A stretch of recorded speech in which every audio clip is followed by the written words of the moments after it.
Klimatförändringar förändrar allt. En tänkbar konflikt i Arktis kommer att påverka oss, vare sig vi vill det eller inte.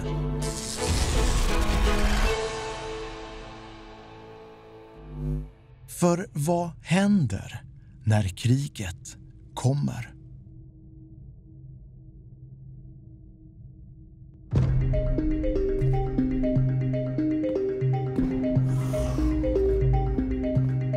Du har kanske hört talas om begreppet gråzon. Ett svårdefinierbart tillstånd mellan krig och fred. Det handlar om att skapa osäkerhet, sabotera, testa systemen, sprida rykten och alla handlingar ska vara förnekbara utan tydlig avsändare.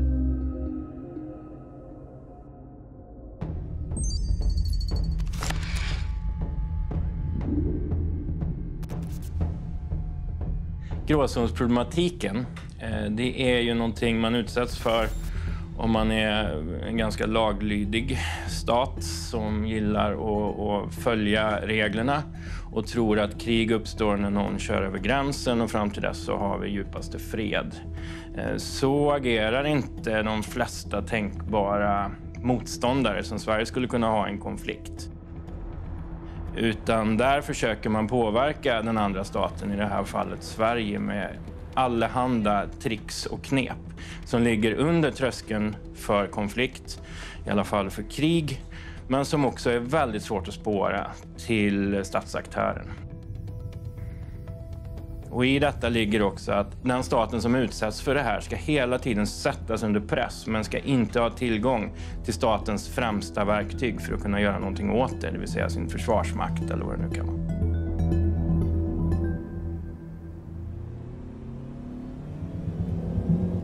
Det rör sig alltså om handlingar som stör och förstör ett land, men som inte går över till rena krigshandlingar. Det kan exempelvis handla om sånt vi hör om på nyheterna. I gråzonen så har ju aktörerna blivit mer och mer sofistikerade och angriper såväl myndigheter som företag.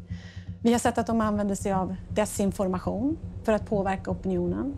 Vi kan se attacker på Försvarsmaktens IT-system såväl som på andra organisationers system.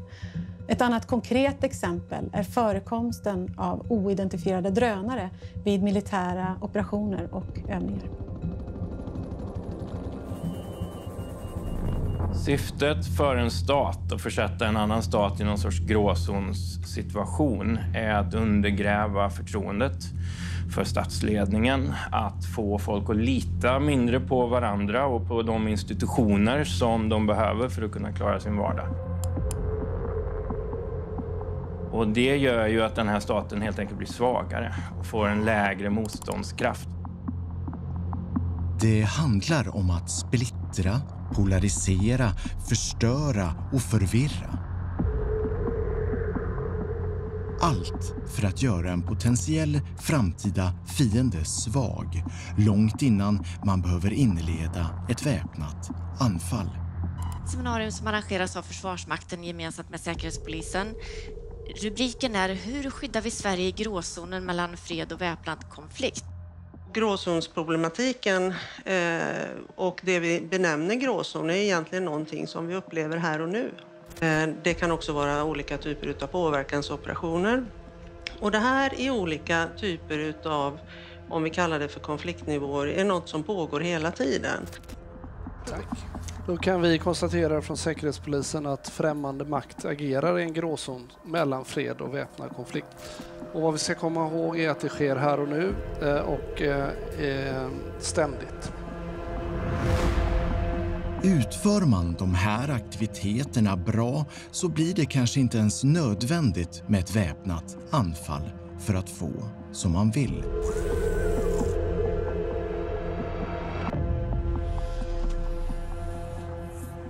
Vi har en hel del exempel både från Ryssland och Kina framförallt på informationsarenan där man ser att man sprider falsk information eller man sprider information i ett visst syfte för att plantera en lögn. Vi har sett otaliga sådana. Ofta så kan det vara så i en gråzonsituation att statsledningen vet mycket väl om vem som ligger bakom mycket av det som händer, men man kan inte bevisa det.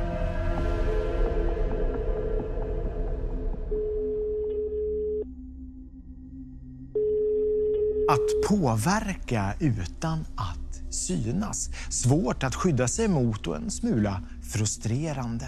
Och just gråzonsmetoder inom cyberområdet är vanligt. Men det finns få i Sverige som vill prata om faktiska cyberangrepp som skett mot oss och vem som ligger bakom. Men utomlands finns det fina exempel. Vi ska till Italien och dagstidningen La Stampa och deras kommentarsfält. I'm Monica Perugino. I'm a journalist for La Stampa and I cover northern countries, especially Sweden. It started in late 2015, early 2016 during what we call the migrant crisis. For instance, I wrote about the reopening of the Olof Palme case or ABBA reunion. But it's strange because every time I wrote about Sweden, all these strange messages and angry comments come up and they attack Swedish policy about migrants and Swedish open society. Every time. Det verkade alltså som att La Stampas läsare inte var speciellt förtjusta i varken Sverige eller immigranter. Men var det verkligen riktiga läsare? These comments was made by profiles of non-existent people, clearly not non-existent. The reason why Sweden has become a target is because of its reputation.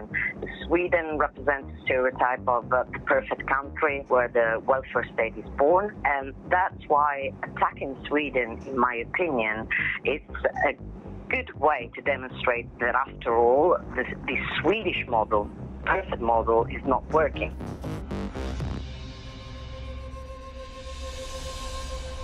Mot en italiensk nyhetssajt utför någon alltså påverkanskampanjer som svartmålar Sverige och vår migrationspolitik. Om man vill påverka sitt eget flyktingmottagande så är det här ett perfekt sätt att göra det på. Man pekar åt något annat håll för att bevisa en tes. Om det sen är sant eller inte spelar inte så stor roll. Bara att den som ska bli påverkad påverkas. Och det här är ett grepp som kommer bli allt vanligare i framtiden.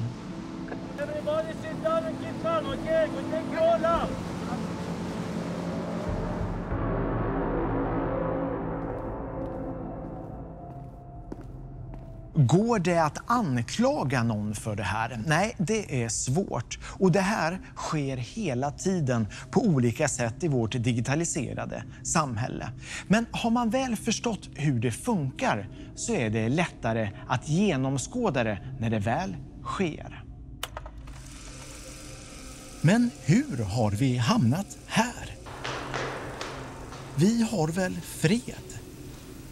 För att förstå det måste vi backa lite.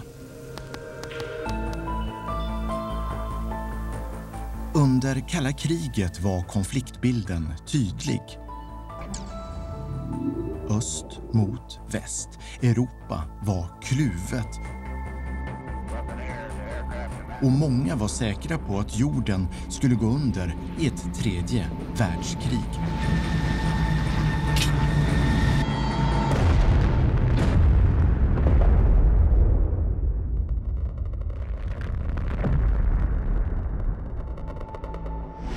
Men så blev det inte, tack och lov.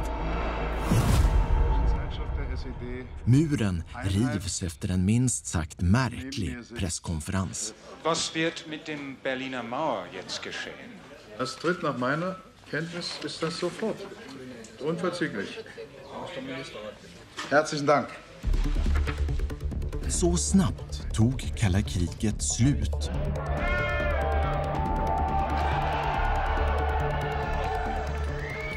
Och nu tänkte man att det aldrig mer skulle bli oroligt i världen. Det är nu den eviga fredens epok inleds och det svenska kalla krigets totalförsvar börjar monteras ner. Alltså när den eviga freden då inträffade runt murens fall och så vidare. Det tog ju ett tag för Sverige att faktiskt börja montera ner sin omfattande apparat för att försvara landet. Men när vi väl gjorde det, då var vi extremt effektiva. Och vi förstörde resurser som skulle kunna användas i ett totalförsvar och vi gjorde så att vi inte skulle kunna återta de resurserna i många fall. Och det fanns flera anledningar till det. Dels var det ju i grunden att man faktiskt trodde att situationen var nu sådan att vi inte kommer behöva det här systemet igen. Men det var också så att totalförsvaret i sin dåvarande skepnad kändes väldigt omodernt. Och vi var väldigt effektiva.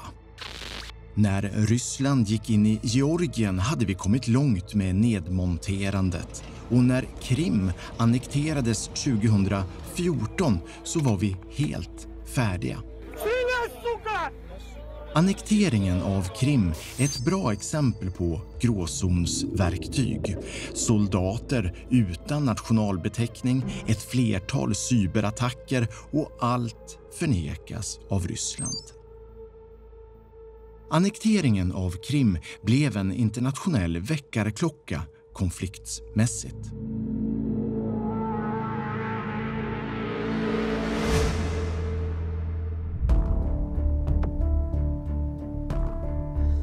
Krigen kommer och går. Det kan vara långa tusentals år av krig som helt plötsligt ersatts med långa fredsperioder.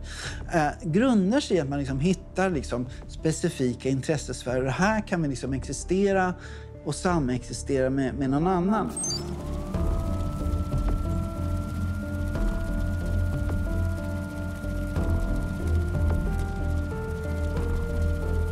Och när de här fastlagda intressesfärerna inte längre kan tillfredsställas med fredliga medel, då får vi krigsperioder. Och det kan komma och gå ganska fort.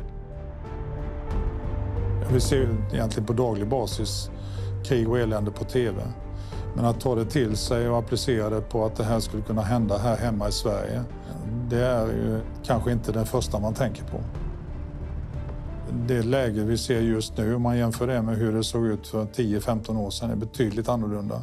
En händelse just nu då, kopplat till militär verksamhet i vårt närområde, skulle med ganska hög sannolikhet under vissa omständigheter kunna utveckla sig till något ännu sämre.